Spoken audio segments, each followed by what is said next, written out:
पद माथा सादर पेले नाई पद माथा बैठे हुआ अनुज सहित रघुनाथा सहित रघुनाथा।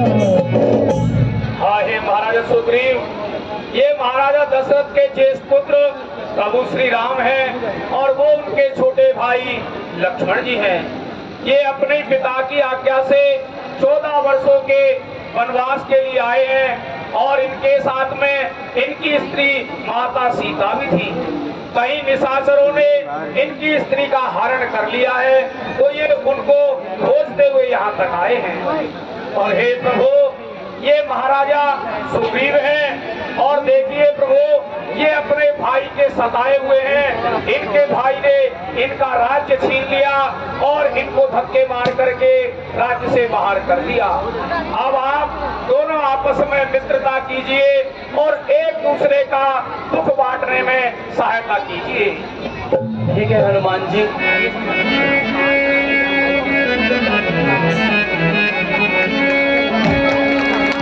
कैसे ग्रीव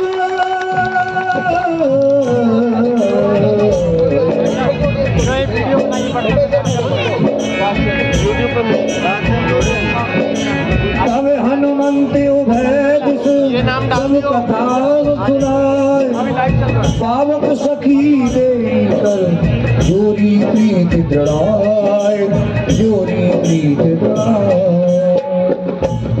हे प्रभु, आप दोनों इस अग्नि को साक्षी मान करके एक दूसरे के सुख दुख में साथ देने का वचन लीजिए। ठीक है हनुमान जी। मैं अयोध्या नरेश महाराजा दशरथ पुत्र राम अग्नि को साक्षी मानकर यह प्रतिज्ञा करता हूँ कि आपके हर सुख दुख में आपका सहभागी रहूंगा।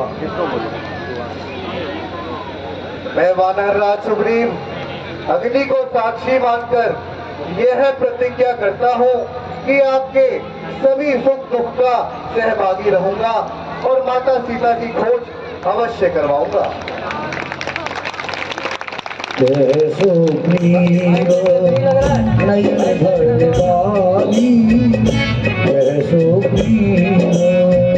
नयन बरबारी मिलही नाथ मिथिलेश कुमारी मिथिलेश कुमारी। हे सुग्रीव जी, हम दोनों भाई मेरी पत्नी सीता की खोज में निकले हैं। हनुमान जी से पता चला कि आप यहाँ के राजा हैं और आप हमारी अवश्य सहायता करेंगे। यदि इसके बारे में आप कुछ जानते हैं तो आप हमें बताइए।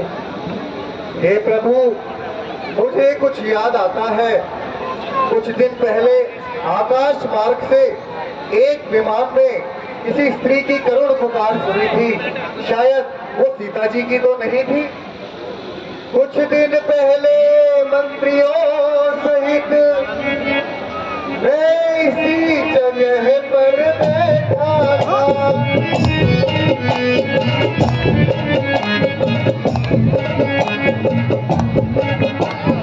मेरे ऊपर नजर गई तो मैं नजारा देखा था।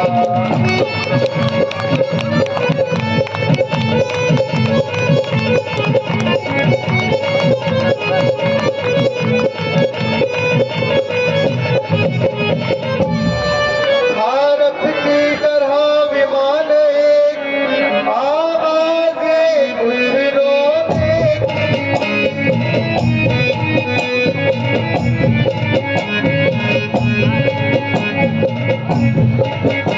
ईश्वर के वश में पड़ी हुई शायद मैं जनक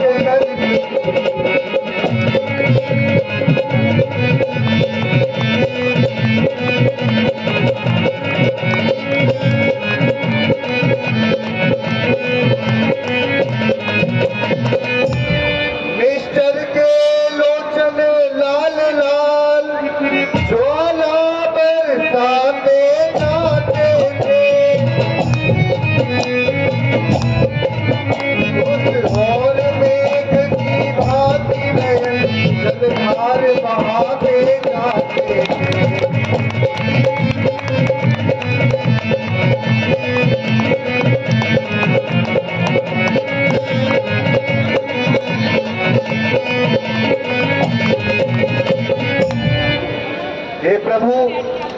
स्त्री ने आकाश मार्ग से रोते रोते कुछ आभूषण फेंके थे, वो मैं आपको दिखाता हूँ।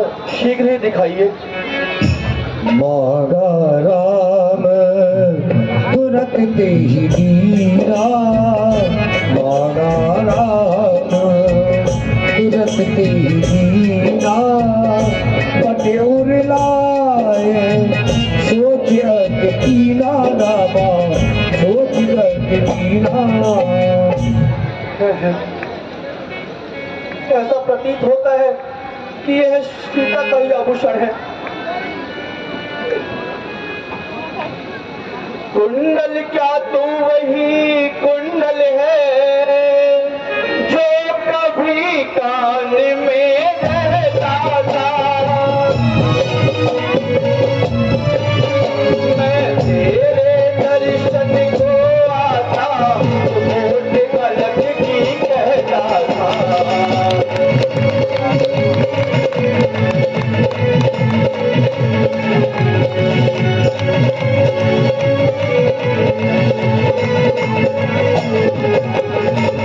कुंडल तू मुझसे अच्छा है जो इतने दिन उसके साथ रहा, तुझे हृदय से लगा लूं मैं, तुझ पर सीता का हाथ रहा।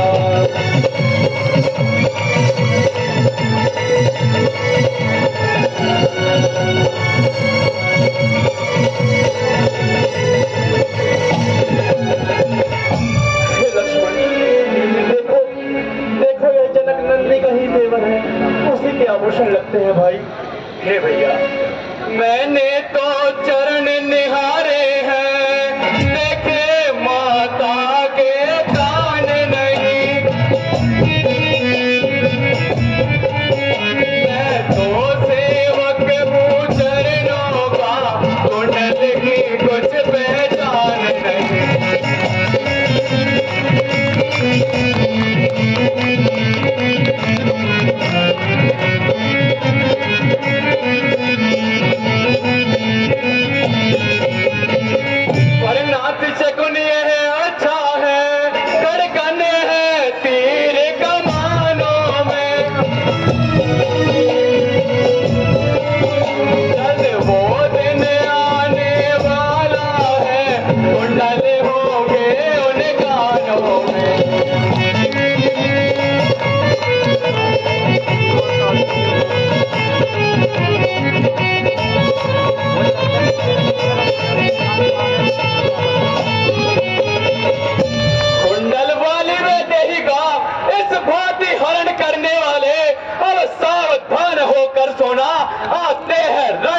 वाले सतवंती सीता किया है, नाचेगी तेरे प्राणों पर, दक्षिण दिशा जाने वाले अब जाना दक्षिण द्वारों पर। कैसो पीरो सुनहु रघुवीरा, कैसो पीरो सुनहु रघुवीरा, तजहु सोच मने मानहु धीरा, मानहु धीरा। हे प्रभु, आप धीरज रखिए, अब वह दिन दूर नहीं कि जब हम सब मिलकर माता सीता की खोज करवाएंगे और उस निशाचर के वश से उन्हें जल्द ही छुड़वा लेंगे। हे सुग्रीव जी, यह सब आपके साथ के बिना संपन्न नहीं हो पाएगा।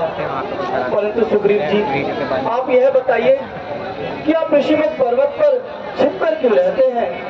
हम जब से ऋषिमुख आए हैं, तुमको उदास ही पाते हैं। चिंता में डूबा देख तुम्हें हम भी चिंतित हो जाते हैं।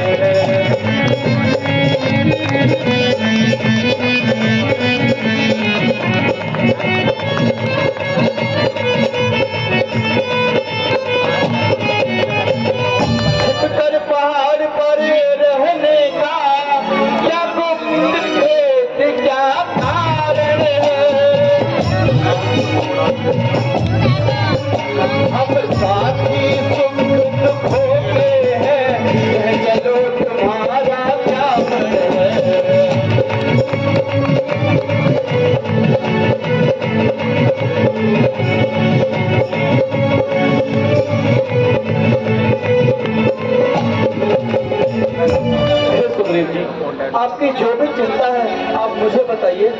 आपका सदैव साथ दूंगा। नाथ बाली और मैं दो भाई,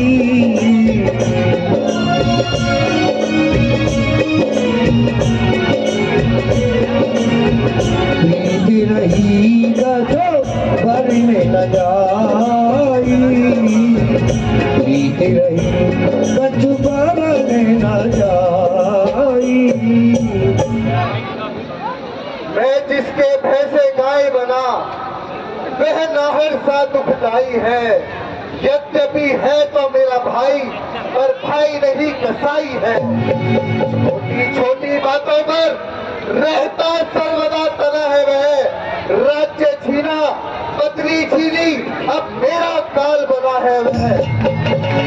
तो भाई कभी चाहता था वध करने पर तत्पर रहता है आज तीन का सांप वही जग जिसको भुजबल कहता है। बस अधिक नहीं सुन सकता मैं, अब मुझको पर बोलती है, मालूम मुझे ये होता है पर उसके मृत्यु बोलती है। चुके बहुत शोणित अपना अब उसको रक्त पिलाएंगे, सुग्रीव तुम्हें सब राजपाट हम संध्या तक दिलवाएंगे। सुन सुग्रीव मारे हूँ बाल ही दे कई बार,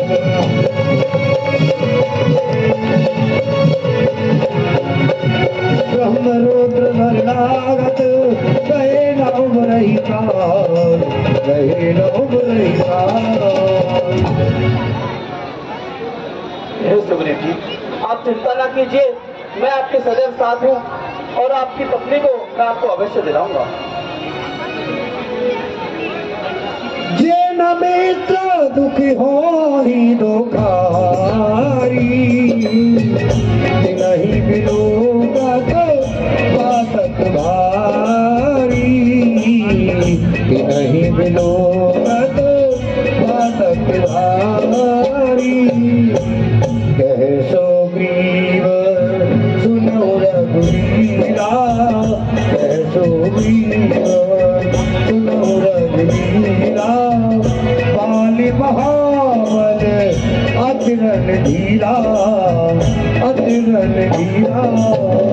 हे प्रभु, एक समय की बात है, एक मायावी राक्षस ने बाली को युद्ध के लिए ललकारा।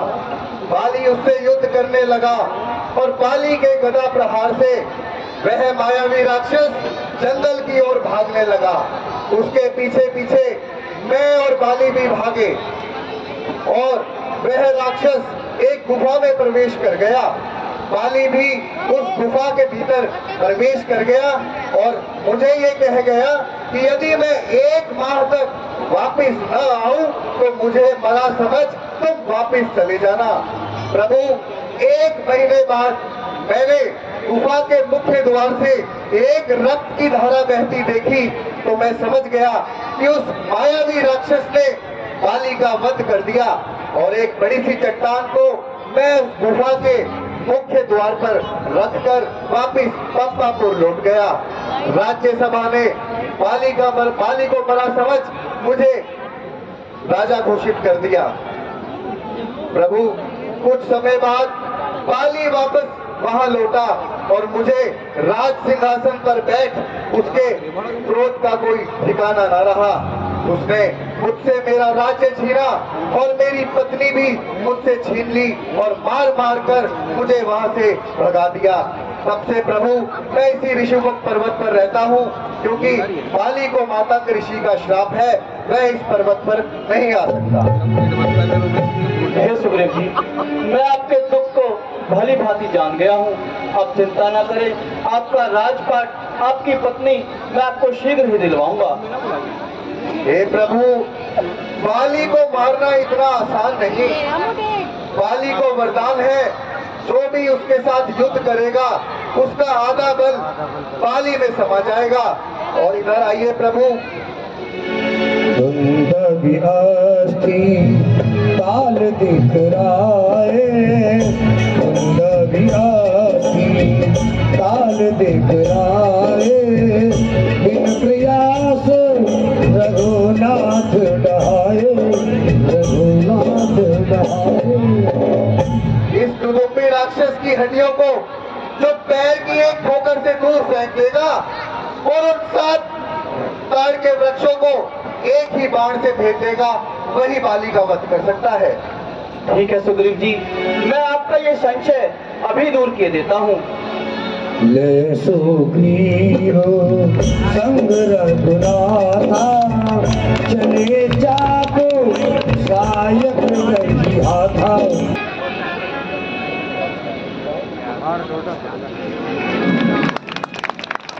हेलो,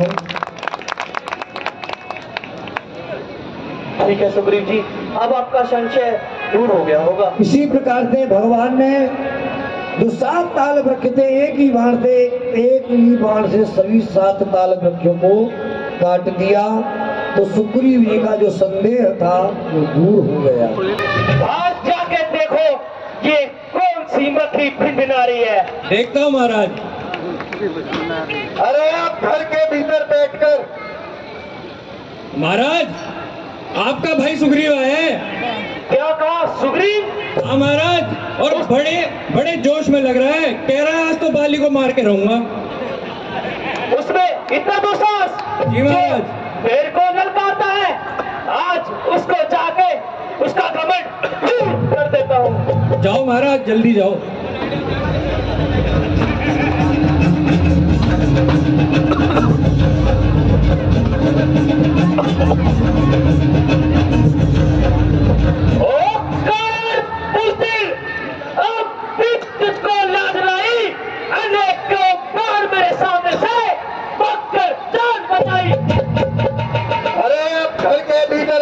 जान बचाना चाहता है, पाप का फल भोगने बाहर क्यों नहीं आता बाली?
आज तुझे बताता हूँ वीरता का पता।